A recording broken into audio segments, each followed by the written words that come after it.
Nesse bloco aqui eu vou responder uma pergunta que eu sempre recebo no meu canal do YouTube. Setups e estratégias estrangeiras acabam funcionando aqui no Brasil?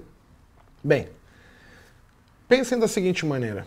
O mercado em si, ele envolve muito a Bolsa Americana, o mercado de Forex, que são os mercados ali mais concorridos do mundo, tá certo? Quando a gente pensa, por exemplo, na Bolsa de Portugal, outro dia eu vi um colega falando assim, a Bolsa de Portugal não tem liquidez, então é ruim de tradar ela. A nossa liquidez aqui no Brasil, ela acabou crescendo bastante. Eu, por exemplo, quando eu comecei a operar, a gente ia fazer day trade, por exemplo, em Cyrela, e aí Cyrela tinha 50 negócios no dia. Hoje, se o ativo tiver menos de 5 mil negócios, 10 mil negócios no dia, você acaba nem querendo fazer day trade nele. A Petrobras tinha 2 mil, 3 mil negócios no dia, hoje tem 30 mil, 40 mil negócios. A liquidez vem aumentando, né? Porém, lá fora, quando a gente fala assim das moedas, o Forex, tirando as notícias e tal que acabam interferindo, o mercado ele tende a ser muito mais respeitoso, né? Então, as técnicas lá, principalmente de comportamento de preço, indicadores de tendência, eles dão um número menor de ruído, sinais falsos e assim por dizer, porque a característica do mercado, ele é um mercado mais, como que eu vou dizer assim, de acordo. Por quê? Porque tem tantos participantes, né? Você tem os bancos, por exemplo, alemães, os bancos franceses, os bancos japoneses, bancos chineses, bancos americanos, brigando entre si ali, dando liquidez para o mercado, cada um querendo ganhar o seu, e isso acaba deixando o mercado muito mais certinho, né? Correto, ele anda no caminho certo. Aqui no Brasil a gente tem poucas corretoras, poucos bancos trabalhando, e o gringo, que é o cara que tem dinheiro, ele acaba, se você olhando para o mercado, você consegue ver um número de lotes, não tem ninguém para fazer frente com ele, e isso faz com que muitas vezes a gente encontre um monte de rabisco acontecendo nos gráficos nossos, e atrapalha muito. Então, eu sempre fui estudar estratégias, setups e ver o que lá fora funcionava, né? Porque eu quero sempre tentar melhorar o meu setup, né? Então, quando eu cheguei e trouxe para o Brasil, eu, principalmente, todas as técnicas que eu vivenciei, né? A gente conhece pessoas que operam lá, até alguns famosos, você tenta repetir o setup que ele utiliza lá e tudo mais, e acaba que aqui não funciona. Então, o que eu fiz? Até essa parte é a inteligência do trader, né?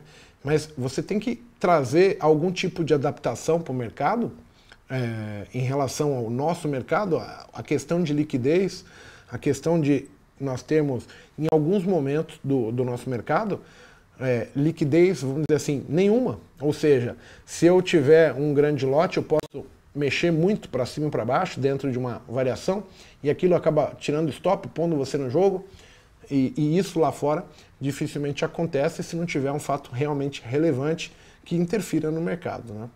Então a gente está falando ali, por exemplo, do S&P 500, quando você olha o gráfico dele de 5 minutos, de 1 minuto, se é uma tendência de baixa, ele caminha na tendência de baixa, se é uma tendência de alta, ele está em tendência de alta. Aqui não, a gente tem muitos movimentos, por exemplo, que o mercado está em tendência de alta, do nada. Se vocês conseguirem olhar por aí, deem uma olhada, por exemplo, no Banco do Brasil. No Banco do Brasil é algo assim, ele está R$ 33,90. Aí, pô, ele rompe um fundo e cai 40 centavos e volta tudo na outra vela. Então, assim, para você manter um stop, para você manter uma estratégia de gerenciamento de risco é muito difícil. Então, tem alguns certos pontos que a gente tem que considerar, mas sim, as estratégias, as funcionalidades, os setups, eles tendem lá fora a funcionar no Brasil sim. Agora, é preciso fazer alguns ajustes, aparar um pouquinho cada setup, e na sua maioria, eles têm a ver com a liquidez, que é o exemplo do Banco do Brasil.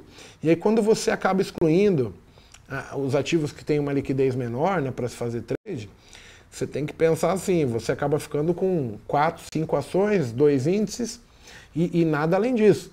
Então, isso quando eu falo até para operar maior, né? Quando você tem o número de lotes que tem no book ali, é algo fácil, tá? Agora, pensem o seguinte, quando a gente fala em permanecer na estratégia, a gente precisa de liquidez. E aí a nossa liquidez ela é muito, muito inferior ainda em relação ao que nós temos lá nos mercados americanos, Forex, S&P Futuro, as ações americanas, tá certo? As próprias ADRs, porque lá é o comércio mundial, é lá que estão concentrados os grandes bancos, né? Os grandes players do mercado, eles estão negociando lá.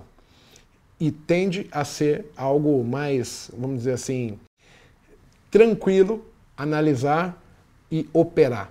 Claro que, no fundo, vai ser tudo renda variável, o mercado muda de direção, mas o número de sinais falsos, quando eu pego para olhar visualmente, um gráfico de 5 minutos, um gráfico de 1 minuto, ele tende a ser infinitas vezes menor do que o que acontece aqui, tá? Então, só toma cuidado com a questão da liquidez.